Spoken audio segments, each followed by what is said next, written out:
ओम गणेशाय नमः। ओम नमः शिवाय। मैं निखिल ज्योतिष आचार्य आप सभी का मेरे चैनल पर पुनः स्वागत करता हूं। आशा करता हूं कि आप सभी स्वस्थ होंगे। महादेव की कृपा आप सभी पर सदैव बनी रहे। ये वीडियो तुला यानी कि लिब्रा के लिए बहुत विशेष है, क्योंकि वीडियो है आने वाले महीने यानी कि जून 2025 के मासिक राशिफल के बारे में। कैसा रहेगा जून का महीना तुला के लिए। जो मेरा मासिक राशिफल होता है वो जीवन की मुख्य चीज़ों पर आधारित होता है, जैसे कि सामान्य विश्लेषण, career, business, income, investment, love life, married life, students और सेहत। और इसके साथ ही वीडियो के अंत में कुछ विशेष उपाय भी बताता हूं, जिसके करने से महीने की सकारात्मकता में वृद्धि होती है। यदि आपकी लग्न राशि या चंद्र राशि तुला है, दोनों ही गाइडेंस के लिए इस राशिफल को देख सकते हैं। जहां से ज़्यादा सूट करता है, रिलेट करता है, वहां से ऑब्जर्व कीजिए। व्यक्तिगत तौर पे मेरा मानना है लग्न राशि से देखेंगे तो अच्छा है। इनकेस नहीं पता आपको अपनी लग्न राशि, तो आप अपनी चंद्र राशि से भी इसको ऑब्जर्व कर सकते हैं। तो शुरू करते हैं इस अत्यंत महत्वपूर्ण मासिक राशिफल का तुला के लिए सामान्य विश्लेषण के साथ। शुरू करते हैं सामान्य विश्लेषण से। ये महीना बहुत विशेष है, क्योंकि ये महीना मई के बाद आ रहा है, जून। ये विशेषता नहीं है, विशेषता ये है कि इतने सारे जो ग्रहों के परिवर्तन हुए हैं मई में, तो उसका प्रभाव अगले महीने से ही ज़्यादा, या जैसे जैसे समय बढ़ता है ज़्यादा देखने को मिलता है। तो मई में राहु, केतु, बृहस्पति सबके राशि परिवर्तन हुए। तो जून का वो महीना है जहाँ से उनके प्रभाव बहुत खिलकर सामने आने लगेंगे। सबसे पहले अगर लग्न भाव को देखें आपके, तो बहुत सारे ग्रहों का प्रभाव है।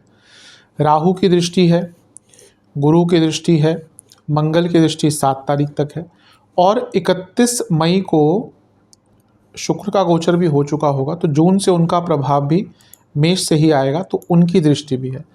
तो 4 ग्रहों की दृष्टि, जिसमें से 3 ग्रहों की दृष्टि तो रहेगी बहुत लंबे टाइम तक, यानी कि राहु, शुक्र और गुरु राहु तो बहुत टाइम तक है, शुक्र महीने के अंत तक है, और मंगल। तो ये 4 ग्रह लग्न को देखना, यानी कि ये महीना का शुरुआती भाग ही बहुत इवेंटफुल होने वाला है आपके लिए।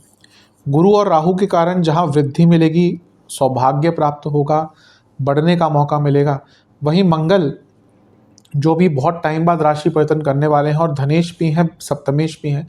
धन या बिजनेस के संबंध में कुछ आपका काम अटक रहा था, वो पूर्ण होगा।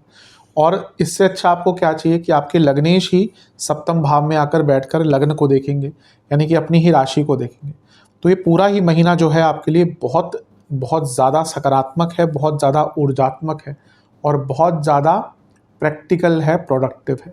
इस महीने का आपको बहुत लाभ उठाना है। गुरु और राहु भी देख रहे हैं ना, जैसे मैंने कहा, तो ये जीवन को एक्सपैंड करने का टाइम होता है। राशि परिवर्तन से ही शुरू करते हैं। शुक्र का पहला राशि परिवर्तन होगा, तो वो सप्तम में जब आ गए तो बिजनेस के लिए बहुत अच्छा है, और शादी के भी योग बनाते हैं। सप्तम में शुक्र का प्रभाव शादी का योग बनाते हैं, तो जिनका जो शादी करना चाहते हैं लोग, उनके लिए पूरा ही महीना बहुत अच्छा है। बस एक दिक्कत है कि केतु का प्रभाव है, तो वो प्रोसेस बहुत स्मूथ नहीं रहेगा, और इवन मैरिड लाइफ पर भी इसका एक केतु का प्रभाव और शुक्र पर प्रभाव थोड़ा सा नेगेटिव इम्पैक्ट डालता है। अदरवाइज बिजनेस हो, धन प्राप्ति हो, शादी से संबंधित चीज़ों को आगे बढ़ाना हो, सभी के लिए अच्छे योग है। क्योंकि शुक्र आपके अष्टमेश भी हैं और सप्तम में बैठे हैं, और लग्न को देखेंगे, ये थोड़ी अनिश्चितता का भाव लाता है। इसलिए इस महीने जहाँ पे आपको क्लैरिटी ना हो, वहाँ पर कोई बड़ा निर्णय मत लीजिएगा। जो पहला राशि परिवर्तन इस महीने का होगा वो बुध का होगा, और बुध स्वराशि के होकर नवम भाव में बैठ जाएंगे, यानी कि मिथुन में। ये होगा 6 तारीख को, और लक्ष्मी स्थान के स्वामी हैं, और लक्ष्मी स्थान में बैठे हैं। भाग्य स्थान के स्वामी हैं, भाग्य स्थान में बैठे हैं, यानी कि भाग्य बहुत बली हो जाएगा। और यहाँ पर गुरु भी है, गुरु ज्ञान है, खुद भाग्य कारक है, भाग्य का भाव है, भाग्य स्थान का स्वामी है। ये महीना भाग्यकारी है तुला के लिए। अगर संक्षिप्त में कहना पड़े तो ये महीना जो जून का है, ये भाग्यकारी महीना है, इसमें कोई दो राय नहीं है। यहाँ पे गुरु बुध साथ में है। गुरु 2 उपचय भावों के स्वामी हैं, बुध भाग्य स्थान के स्वामी, यानी कि उपचय और भाग्य का मिलन, यानी कि जीवन को गति, जीवन में इंटेंसिटी, जीवन में पैशन, जीवन में स्ट्रेटजीज, जीवन में रिस्क, सब कुछ लेने की क्षमता रहेगी। सब रिस्क के द्वारा आगे बढ़ने की क्षमता रहेगी। यात्राओं के, धार्मिक यात्राओं के योग भी यहाँ से बनते हैं, और भाग्य तो भरपूर साथ देने वाला है। बहुत अच्छा टाइम है ये। 7 तारीख को मंगल का गोचर हो जाएगा, और मंगल बहुत टाइम बाद राशि बदलेंगे। 20 अक्टूबर को राशि बदली थी पिछली बार, कर्क में आए थे जब, और अब बदल रहे हैं राशि ये 7 जून को। इसका मतलब ये नहीं कि बीच में राशि नहीं बदली, कुछ टाइम के लिए वो पतित होकर मिथुन में आ गए थे। लेकिन यहाँ पर बहुत टाइम बाद उनका जो एक नॉर्मल गोचर स्टार्ट हुआ है चलना, या नॉर्मल स्पीड वापस आई है। अब 11वें घर में धनस्थान का स्वामी मंगल और केतु के साथ, कोई पैसा फंसा हुआ था, रुकी पेमेंट थी, आएगी। सप्तमेश 11वें घर में बिजनेस में पैसा, पुनः कुछ बिजनेस में नया करना है, मौका मिलेगा। लेकिन मंगल केतु अंगारक दोष बनता है, तो इसका क्या प्रभाव रहेगा कि ना आपकी जो इच्छाएं हैं बहुत ज़्यादा प्रबल हो जाएंगी। और जब हम इच्छाओं के वेग में बह जाते हैं ना, तो हम गलतियाँ करते हैं। एग्रेशन पर और इच्छाओं पर थोड़ा सा कंट्रोल आपको इस महीने करना पड़ेगा। इसके बाद अगर हम बात करें 15 जून को, राशि परिवर्तन सूर्य का होगा और सूर्य आपके नवम भाव में आकर बैठ जाएंगे। ये भी अच्छा है। लाभ स्थान का स्वामी भाग्य स्थान में, भाग्य स्थान के लाभ स्थान का स्वामी सूर्य भाग्य स्थान में, भाग्य स्थान के स्वामी के साथ और भाग्य के कारक के साथ। और सूर्य क्या है? नाम, बदलाव, प्रकाश। तो आपके नाम का जो प्रकाश है वो हर ओर फैल सकता है। धार्मिक चेष्टा बहुत दिखा रहा है। नवम में 3 ग्रह, बहुत संभावना है कि या तो ऑलरेडी आपने प्लान किया होगा कोई धार्मिक यात्रा, या फिर अचानक से कोई धार्मिक यात्रा का प्लान बन सकता है। और नवम में इतने सारे ग्रह ट्रांसफर्स के भी योग बनाते हैं, लेकिन नवम में गुरु और सूर्य बॉसेस से ईगो क्लैशेस करवाएंगे, तो उस पर थोड़ा सा ध्यान दीजिएगा।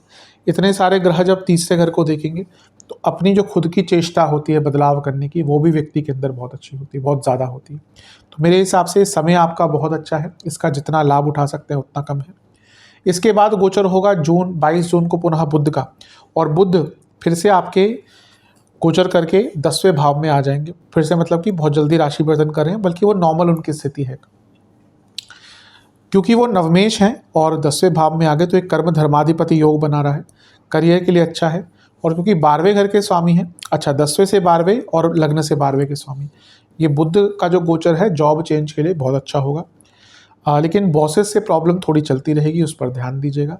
बुध क्योंकि 12वें घर के स्वामी हैं और यहाँ से वो चौथे घर को देखेंगे। अगर कोई प्रॉपर्टी बेचना चाहते हैं तो महीने का अंतिम भाग उसके लिए काफ़ी अच्छा है। ओवरऑल देखा जाए ये महीना बहुत शुभ है, बहुत अच्छा दिख रहा है। जो कुछ मैंने अंकित नेगेटिव चीज़ें करी हैं उनका काफ़ी ध्यान दीजिएगा। विशेष प्रेक्षण, जैसा मैंने कहा, ये महीना इच्छाओं की पूर्ति का है, भाग्य के साथ का है, मैनिफेस्टेशन का है। ऐसा आपको ना फील होगा कि एक डिवाइन, कभी कभी होता है हमें लगता है ना कि एक डिवाइन पावर हमारे साथ में है, तो वैसा ही ये महीना रहेगा। कई चीज़ों में सक्सेस मिलेगी। धोखेधड़ी से बचिएगा, कुछ लोग ना धोखा देंगे अपने, धोखेधड़ी से बचिएगा। ऐसा लग रहा है आप सही रास्ते पे हैं, बस थोड़ी सी गाइडेंस की आवश्यकता है। कभी होता है कि व्यक्ति को गुरु नहीं मिलते। कई लोग पूछते हैं क्या गुरु नहीं मिल रहे। गुरु मिलना बहुत मुश्किल है। मैं सबको कहता हूँ नहीं मिल रहे ना, तो एक परम पिता परमेश्वर जो सबके गुरु हैं वो केवल महादेव हैं। हर विद्या उनसे निकली है, हर चीज़ उनसे निकली है। आप कुछ भी पढ़ लीजिए, संस्कृत से लेकर मंत्र शास्त्र, तंत्र शास्त्र, ज्योतिष शास्त्र, जिसने इन सब की रचना करी है वो महादेव ही हैं। उनसे बड़ा गुरु कोई नहीं। तो जब भी कभी लगे कि और कोई गुरु नहीं मिल रहा, जाके सानिध्य में बैठिए महादेव के, कई रास्ते आपको प्राप्त होंगे। श्रद्धा सच्ची होनी चाहिए, अवश्य प्राप्त होंगे। कॉन्फिडेंस रखिएगा, किसी से डरिएगा मत, और किसी को टॉलरेट भी नहीं करना। कोई फालतू में आपको तंग कर रहा है, टॉलरेट नहीं कीजिएगा। ये महीना ऐसा है जहाँ पे आपको बहुत कुछ प्राप्त होगा, भौतिक रूप से, आध्यात्मिक रूप से।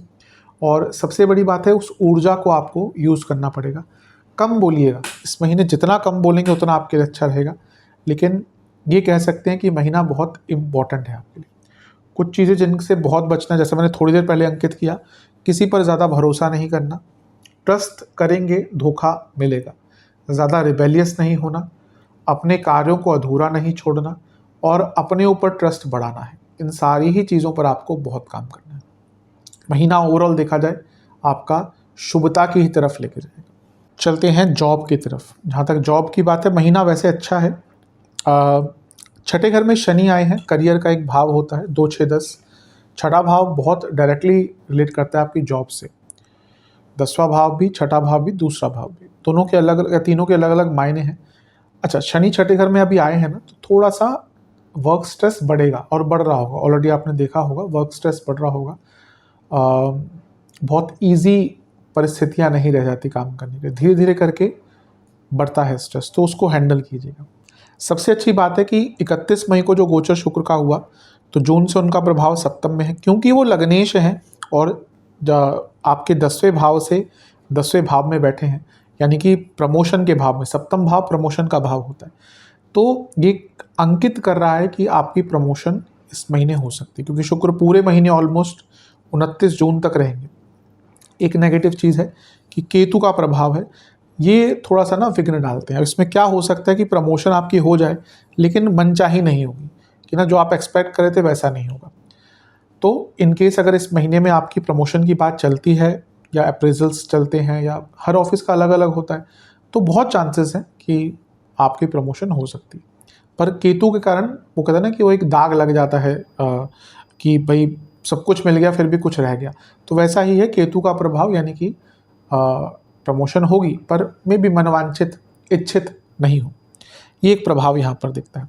इसके बाद अगर हम बात करें तो गोचर बुध का होगा। अच्छा, मंगल की पहले चर्चा करते हैं। 7 तारीख तक मंगल है और ये मंगल राशि बदलने वाले हैं। 7 तारीख तक थोड़ा सा कूल हेडेड रहिएगा, क्योंकि बहुत गुस्सा कर सकते हैं और जाते जाते मंगल लड़ाइयाँ करवाते हैं। तो कोशिश कीजिएगा कि कोई लड़ाई झगड़ा ना ही हो 7 तारीख तक, तो अच्छा। ऐसा तो कभी भी ना हो, कार्य क्षेत्र में you have to be professional. जितने दुश्मन कम होंगे उतना ईजी रहेगा, पर एटलीस्ट ये 7 तारीख तक तो बहुत कूल हेडेड रहिएगा, कोशिश कीजिएगा। पहला गोचर बुध का होगा 6 जून को, भाग्य स्थान में आकर बैठ जाएंगे, क्योंकि वो नवम भाव के स्वामी हैं, तो भाग्य का साथ मिलेगा। क्रिएटिविटी रहेगी, गुरु के साथ बैठे हैं, अच्छा काम कर पाएंगे। बस यहाँ पर बुध यहाँ पे जब नवम भाव में आए ना और गुरु के साथ बैठे हैं, यहाँ से थोड़ी सी आपके अपने बॉसेस के साथ कम्युनिकेशन प्रॉब्लम स्टार्ट हो जाएगी, तो उसको अवॉइड कीजिएगा। इसके बाद गोचर होगा मंगल का 7 तारीख को, वो आपके लाभ स्थान में आ जाएंगे, ये बहुत अच्छा है। लग्नेश से त्रिकोण में है, यानी कि शुक्र से। त्रिकोण का संगम हमेशा मैं कहता हूँ कि एक इम्पैक्ट डालता है। और मंगल खुद क्या है, धनेश भी हैं और सप्तमेश भी हैं। तो सप्तमेश जो मैं हमेशा कहता हूँ प्रमोशन का भाव है, उनका 11वें घर में जाना, धनेश का 11वें घर में जाना, ये भी प्रमोशन की ओर अंकित कर रहा है। लेकिन फिर से केतु पिक्चर में आ गया, यानी कि मनवांछित प्रमोशन शायद ना हो पाए, लेकिन प्रमोशन के योग, धन बढ़ने के योग बहुत अच्छे हैं। अच्छा, 10वें घर से तो निकल गए मंगल, गुस्सा थोड़ा सा कम होगा, लेकिन अंगारक दोष बना है। अपनी वाणी पर बहुत कंट्रोल कीजिएगा कार्य क्षेत्र में, क्योंकि पता नहीं चलेगा कब आपको गुस्सा आ गया और आपने कुछ ऐसा बोल दिया जिसका एक प्रभाव नेगेटिव हो जाता है। वाणी से युद्ध लड़े भी गए हैं, वाणी के कारण युद्ध बड़े बड़े लड़े गए हैं, और वाणी से ही बड़े बड़े युद्ध सुलझे भी हैं। आप देखिए कहीं भी लड़ाई होती है, झगड़े होते हैं, पहले सब अपना एग्रेशन दिखाते हैं, फिर ऑन द टेबल जा जाते हैं, क्योंकि चीज़ें स्टार्ट भी ऐसे ही होती है, ख़त्म भी वाणी से ही होती है। तो कोशिश कीजिए कि बहुत ज़्यादा वाणी में उग्रता ना रखे तो अच्छा है। बहुत डेस्परेट भी रहेंगे, मंगल केतु बहुत डेस्परेट कर देगा आपको, मुझे अभी चाहिए, अभी करना है। लीडरशिप भी क्वालिटी भी लाएंगे ये, लेकिन वो लीडरशिप डोमिनेंस की तरफ चली जाएगी। तो इन दोनों में बहुत फ़र्क होता है। एक अच्छा लीडर डोमिनेट जरूरी नहीं कर, हाँ एट टाइम्स करना पड़ता है, पर एक अच्छा लीडर वैसा होता है जिसके लोग खुद देख के बोलते हैं कि हाँ भाई इसके अंदर लीडरशिप क्वालिटी है। तो थोड़ा सा इन सब चीज़ों पर ध्यान दीजिए, मेरे हिसाब से महीना अच्छा है।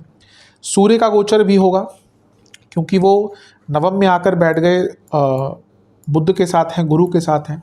ये भी दिखा रहा है कि क्रिएटिविटी, प्रोडक्टिविटी बहुत अच्छी रहेगी, ट्रांसफर्स भी हो सकते हैं आपके। लेकिन ये पुनः सूर्य गुरु नवम में बॉसेस से, यहाँ से ईगो क्लैशेस स्टार्ट होगी। जो कम्युनिकेशन गैप आएगा बुध के कारण, वो 15 तारीख के बाद सूर्य के गोचर के साथ ईगो क्लैशेस में कन्वर्ट होगा। तो अगर आगे बढ़ना है तो बॉसेस से थोड़ा सा बनाकर रखनी पड़ती है। जो अक्लमंद व्यक्ति है वो यही करता है, पर हाँ कभी कभी होता है बॉसेस भी थोड़े से बहुत ज़्यादा तंग करते हैं। दोनों साइड से ये चीज़ें, दोनों साइड से क्या, बॉसेस कभी कभी बहुत ज़्यादा कुछ लोगों को तंग करते हैं। तो मेरे हिसाब से देखिए, अगर आप कहीं पे काम करना है तो डिप्लोमेसी तो चाहिए। अगर आप जॉब कर रहे हो और डिप्लोमेटिक नहीं है तो मुश्किल हो जाता है सर्वाइव करना। आज की डेट में भले आपके पास स्किल्स कम हो, लेकिन अगर डिप्लोमेटिक है ना तो व्यक्ति आगे बढ़ जाता है। पर एक बात ये भी है कि डिप्लोमेसी भी एक स्किल है, हर व्यक्ति कर नहीं सकता। ये कर सकते हैं कि कॉर्डियल रिलेशनशिप रहे, तो अपने बॉसेस से बहुत ज़्यादा आर्ग्यूमेंट्स, ईगो क्लैशेस अवॉइड करें। एक गोचर और होगा, बुध का ही होगा, और वो आपके 10वें घर में आ जाएंगे 22 तारीख को। जैसा मैंने शुरू में कहा था कि 12वें घर के स्वामी है लग्न से, और 10वें से भी 12वें घर के स्वामी है। ये जॉब चेंज की तरफ इंडिकेट करता है, क्योंकि राहु का प्रभाव लग्न पर है और 12वें घर के स्वामी 10वें घर में है, जो चौथे घर को भी देख रहे हैं। अगर विदेश जाने का प्रयास कर रहे थे जॉब के लिए, तो ये बुध का गोचर जो 2-2.5 हफ्ते का होगा बहुत निर्णायक हो सकता है। वैसे एक गोचर शुक्र का भी होगा, लेकिन 29 जून को है तो ज़्यादा इसको मैं कंसिडरेशन में नहीं लूँगा। ओवरऑल देखा जाए महीना बहुत अच्छा है। विशेष प्रेडिक्शन, टॉक्सिसिटी जो मैंने शुरू में कहा था ना, वर्क एरिया में परिस्थितियाँ थोड़ी टफ रहेंगी, टॉक्सिक एनवायरनमेंट रहेगा, उस पर कंट्रोल करने की कोशिश कीजिएगा। अगर जॉब चेंज करना चाह रहे हैं तो अपना एक प्लान बनाइए, प्लान्ड वे में आगे बढ़िए। बस करनी है जॉब चेंज, हर व्यक्ति चाहता है, हर दूसरा व्यक्ति चाहता है जॉब चेंज करनी है, पर एक प्लान ऑफ एक्शन नहीं होता। तो एक प्लान के तहत यहाँ भी क्या चेंज करना है, कब अप्लाई करना है, क्या क्या बदलाव चाहिए, तो इस पर विचार कीजिए। कई ऐसे काम इस महीने मिलेंगे जो थोड़े से अनप्रिडिक्टेबल हो सकते हैं, मतलब जिसके लिए आप तैयार नहीं होंगे, तो अपने आप को प्रिपेयर्ड रखिएगा किसी भी कम वॉट में, किसी भी परिस्थिति के लिए। बहुत कन्फ्यूजन हो सकती है महीने के मध्य भाग के बाद, स्पेशली कलीग से और बॉसेस से। चीज़ों को कॉम्प्लिकेट मत होने दिया कीजिए, और अपना एक एस्केप प्लान रखेगा कि हाँ भाई मुझसे ही गलती होती है या कुछ गड़बड़ होती है तो इसको ठीक कैसे करना है। एस्केप प्लान कहिए या एक सेकेंडरी प्लान कहिए, वो हमेशा आप एक प्रिपेयर रखिएगा। मैं बुरा महीना नहीं कहूँगा, लेकिन ऐसा भी नहीं कि कोई बहुत स्मूथ महीना जाने वाला है। ये है कि आप, क्योंकि शनि योग कारक छठे घर में, आप अधिकतम परिस्थितियों पर कंट्रोल कर लेंगे। लेकिन अगर ऐसा कहूँ कि बहुत स्मूथ महीना जाने वाला है कार्य क्षेत्र में, वो गलत होगा। फिर से कहूँगा, दोहराऊँगा, एक ज्योतिष होने के नाते मैं राय दे सकता हूँ, गुस्सा मत कीजिएगा। क्योंकि होगा क्या ना, कभी कभी हम जब गुस्सा करते हैं ना, हमारा एक ऐसा डार्क साइड सामने आता है जो लोगों को पता नहीं होता। कभी कभी होता है एक व्यक्ति बहुत सभ्य है, सुशील है, बहुत आराम से सबसे बात करता है, कभी 2 साल बाद 3 साल बाद उसको गुस्सा आ गया और वो ऐसी चीज़ें बोल देता है ना कि व्यक्ति का इमेज ही उसके लिए बदल जाता है। वो होता है, गुस्से में हम ऐसी चीज़ें बोलते हैं जो हमारा व्यक्तित्व नहीं होता। तो यहाँ पे फिर से कहूँगा, गुस्से पर कंट्रोल, क्योंकि उसके कारण कई नेगेटिव परिस्थितियाँ जो नहीं भी आनी चाहिए वो आपके जीवन में आ सकती हैं। चलते हैं बिजनेस की तरफ। बिजनेस की जहाँ तक बात है, महीना ठीक है। 1 जून से ही शुक्र का प्रभाव देखने को मिल जाएगा, 31 मई को गोचर हो गया होगा उनका। क्योंकि सप्तम में है, जो सप्तम भाव बिजनेस का है, तो अच्छा ही है ये। शुक्र कारक है पैसों के, धन के, लक्ष्मी के। लग्नेश है तो राज्यों को बना रहे हैं, बहुत अच्छा है। सप्तमेश भी कर्म भाव में है और उनका भी गोचर हो जाएगा, ये भी अच्छा है। पहले बाकी ग्रहों के गोचर की बात करते हैं। बुध का गोचर होगा 6 तारीख को, तो वो अपनी ही राशि में आकर बैठ जाएंगे। और बुध बुद्धिमत्ता के कारक भी और व्यापारिक बुद्धि के कारक भी बुध ही हैं। बुद्ध को पूरा व्याख्या, अगर आप शास्त्र पढ़े ना, बृहद पराशर होड़ा शास्त्र, वहाँ पे पक्का व्यापारी लिखा हुआ है, यानी कि व्यापारी बुद्धि।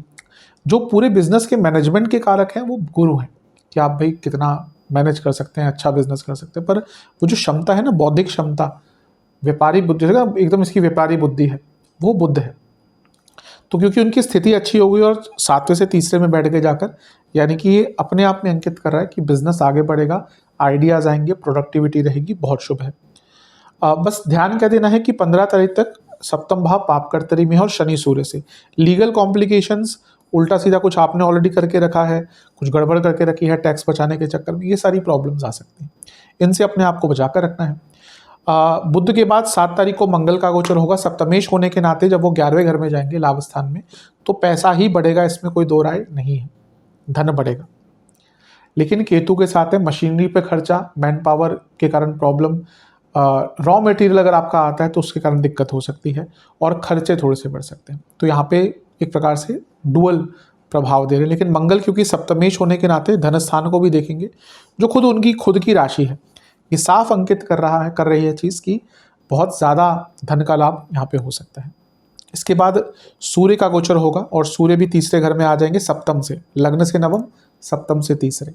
ये प्रोडक्टिविटी, विल पावर, क्षमता बढ़ाता हुआ दिख रहा है। बहुत अच्छा योग है, बहुत अच्छा प्रभाव है इसका, जितना हो सके लाभ उठाइए।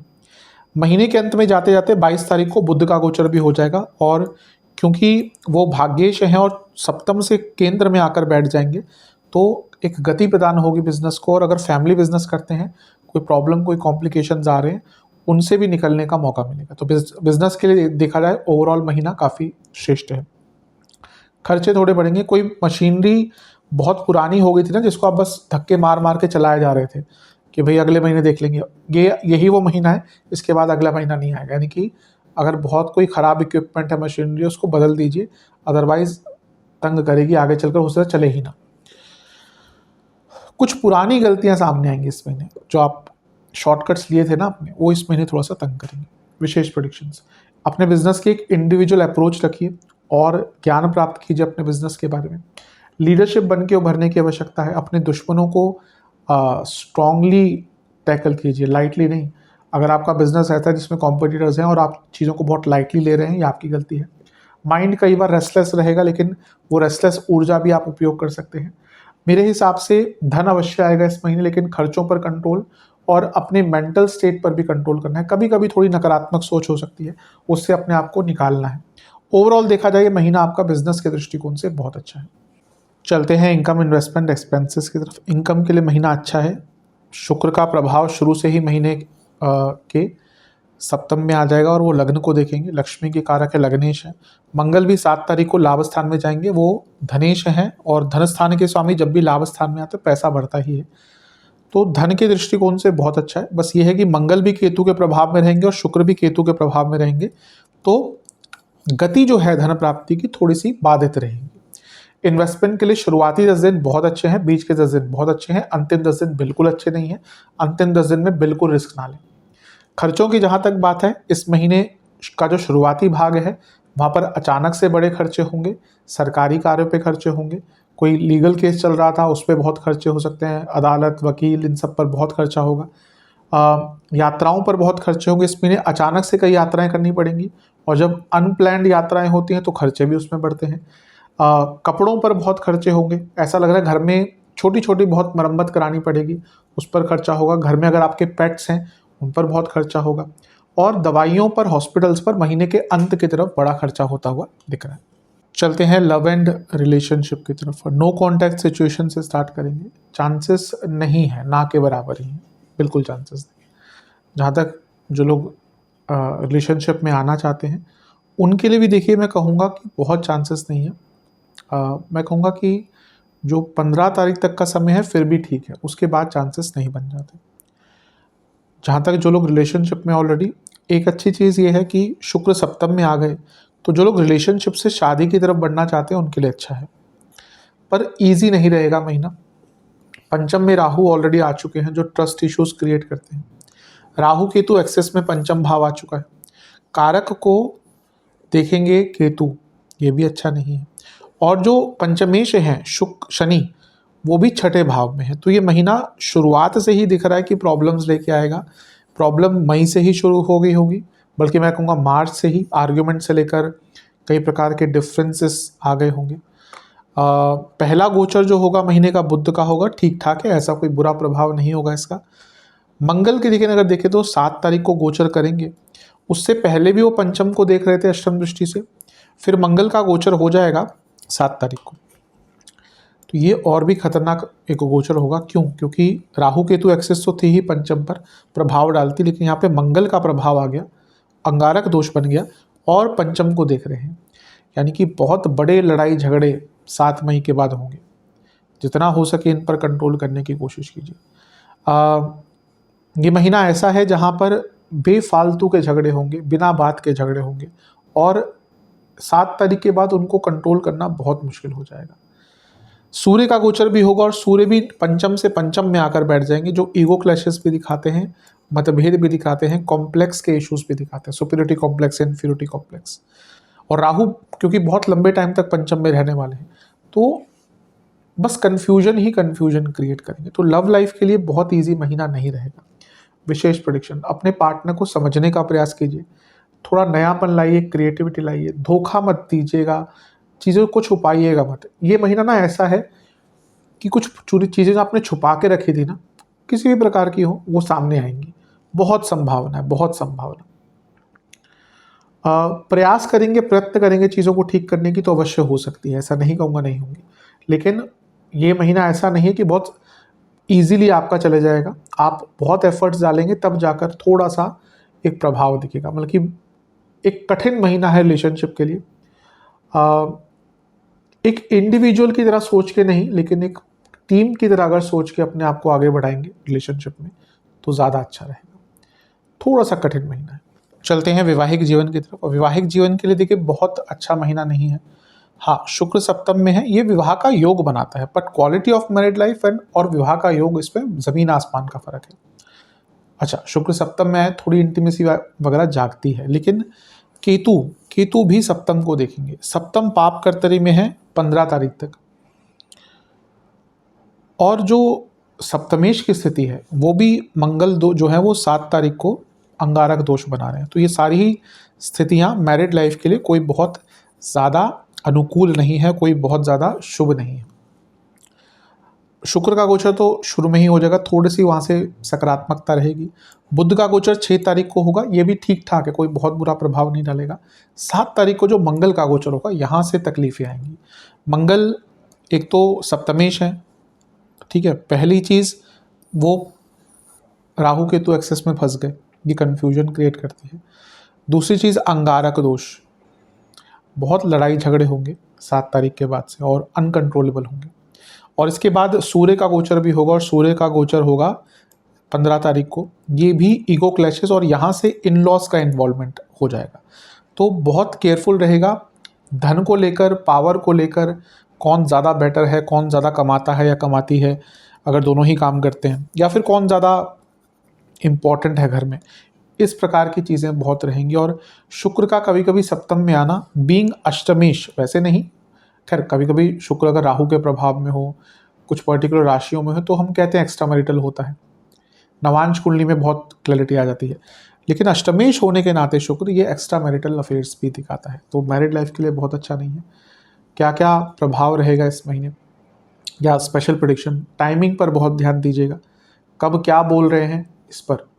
पैसों पर बहुत झगड़े होंगे, अट्रैक्शन रहेगा लेकिन बाकी चीज़ें बहुत डामाडोल सी दिख रही है। एक वैवाहिक जीवन भी पार्टनरशिप की तरह ही होता है, तो उसको वैसे ही लेकर चलिए, पेशेंस दिखाइए, थोड़ा सा कंफर्टेबल सिचुएशन को कीजिए अपने आसपास की। और सबसे बड़ी बात है, अपने आपको अपने पार्टनर के साथ इन्वॉल्व कीजिए, मतलब कि उनके साथ बातचीत कीजिए, कन्वर्सेशन कीजिए, ज़्यादा एक्सपेक्टेशन मत रखिए, अपने आप को भी प्यार कीजिए, सेल्फ लव और सेल्फ रिस्पेक्ट से कॉम्प्रोमाइज़ नहीं करना। पर सबसे इम्पॉर्टेंट बात मैं वही कहूँगा एक बार कि ओवरऑल जो परिस्थितियाँ हैं, एनवायरनमेंट है, उसको अगर आप बहुत कंफर्टेबल सा बना कर रखेंगे, एक ईजी सा बना कर रखेंगे, तो फिर भी ये महीना उतना कष्टकारी नहीं जाएगा, अदरवाइज तो दिक्कतें हैं। चलते हैं स्टूडेंट्स की तरफ। जहाँ तक स्टूडेंट्स की बात है, एग्ज़ाम्स शुरुआती 10 दिन अच्छे हैं, बीच के 10 दिन ठीक है, लेकिन टाइम मैनेजमेंट और प्रिपरेशन दोनों में ही गड़बड़ दिख रही है, उस पर ध्यान दीजिएगा। अंतिम 10 दिन भी बहुत अच्छे हैं, अगर आपने रियली में प्रिपरेशन करी है, रियली में मेहनत करी है और अंतिम 10 दिन में आपका कोई एग्ज़ाम है, बहुत अच्छा करेंगे। वैसे स्टूडेंट्स की बात करें तो पंचम में राहु है, विदेश जाने का बहुत अच्छा योग है, लेकिन पंचम के राहु ध्यान भी भटकाते हैं। पंचमेश छठे में है शनि, बहुत अच्छी चीज़ है कंपटीशन के लिए। मंगल का प्रभाव पूरे महीने रहेगा पंचम पर, कंपटीशन के लिए बहुत अच्छा है। बुध आदित्य योग बनेगा अष्टम में 6 तारीख तक, फिर बुध का गोचर हो जाएगा, तो शुरुआती भाग जो है वो रिसर्च स्टूडेंट्स के लिए बहुत अच्छा है। लेकिन राहु पंचम में और अष्टम में बुध, ये ध्यान भटकाता है, तो 6 तारीख तक ध्यान थोड़ा सा भटकेगा। उसके बाद 6 तारीख को बुध का गोचर हो जाएगा, ये अच्छा है, पंचम से पंचम में है और अपनी ही राशि में है, बहुत श्रेष्ठ है, गुरु के साथ है, बहुत श्रेष्ठ है। इसके बाद मंगल का गोचर 7 तारीख को, ये भी कंपटीशन के लिए बहुत अच्छा है, क्योंकि मंगल पंचम को भी देखेंगे और छठे को भी देखेंगे, ये बहुत अच्छा कॉम्बिनेशन है। तो ओवरऑल देखा जाए ये महीना आगे चलकर बेटर ही होता जाएगा, बस शुरुआती भाग में थोड़ा फोकस की कमी दिख रही है। इसके बाद सूर्य का गोचर भी होगा, वो भी पंचम से पंचम यानी कि भाग्य स्थान में जाकर बैठ जाएंगे, ये कई कार्यों की पूर्णता दिखाता है, क्योंकि सूर्य क्या है, वो पंचम से सप्तम के स्वामी है, पंचम से पंचम में बैठे हैं, ये इंडिकेशन दिखा रहा है कि भाग्य साथ देगा और कई कार्यों की पूर्णता, एडमिशन, एडमिनिस्ट्रेटिव कार्य, कुछ और सरकारी कार्य अटक रहे थे, सारे पूरे हो सकते हैं। विशेष परीक्षण, ये महीना ऐसा है जहाँ पे गाइडेंस की बहुत आवश्यकता रहेगी, गुस्सा मत कीजिएगा, रिबेलियस मत होइएगा, और स्लो डाउन भी नहीं करना, कि ऐसा नहीं कि आप चीज़ों को बहुत स्लोली लेना शुरू करें, ये भी संभावना है इसमें नहीं कि कभी कभी बहुत लेजीनेस आपके अंदर आ जाएगी। ज़्यादा पार्टीज से बचिएगा, ज़्यादा सोशल मीडिया पे टाइम स्पेंड करने से बचिएगा। मैं ये नहीं कहता बिल्कुल मत कीजिए, क्योंकि आज के टाइम वैसा ही है, लेकिन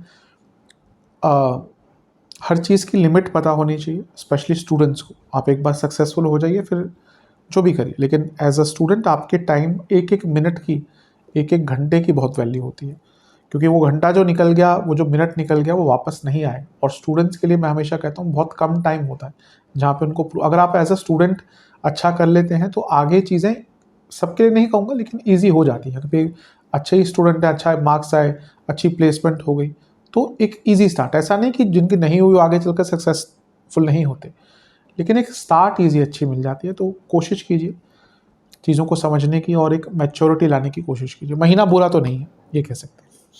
सेहत की तरफ चलते हैं। इस महीने इंडाइजेशन, लोअर बॉडी में तकलीफ, इन्फेक्शंस, प्राइवेट पार्ट से जुड़ी प्रॉब्लम्स, कार्डियक प्रॉब्लम्स और हार्मोनल डिसऑर्डर ज़्यादा तंग करेंगे।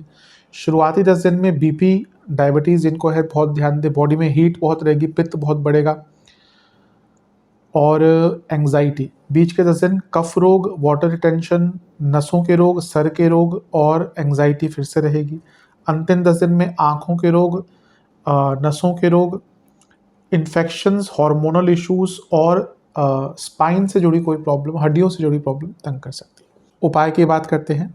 सरल उपाय करने हैं। किसी भी दुर्गा देवी के मंदिर में दक्षिणा देकर आइएगा। महादेव का गंगा जल और दूध मिलाकर अभिषेक कर कर, गुलाब के पुष्प अर्पण कर कर, 2 घी के दिए अर्पण कर कर, वहाँ बैठकर ओम शंकराय नमः मंत्र का 108 बार जाप कीजिएगा और किसी भी मंदिर में चावल और दूध का दान कीजिएगा। ये उपाय कर लेंगे, अवश्य महीना श्रेष्ठ जाएगा। आशा करता हूँ वीडियो काम आएगी। चैनल पर नए हैं सब्सक्राइब कीजिए, वीडियो को लाइक कीजिए। मिलता हूँ अगली वीडियो में, तब तक के लिए ओम नमः शिवाय।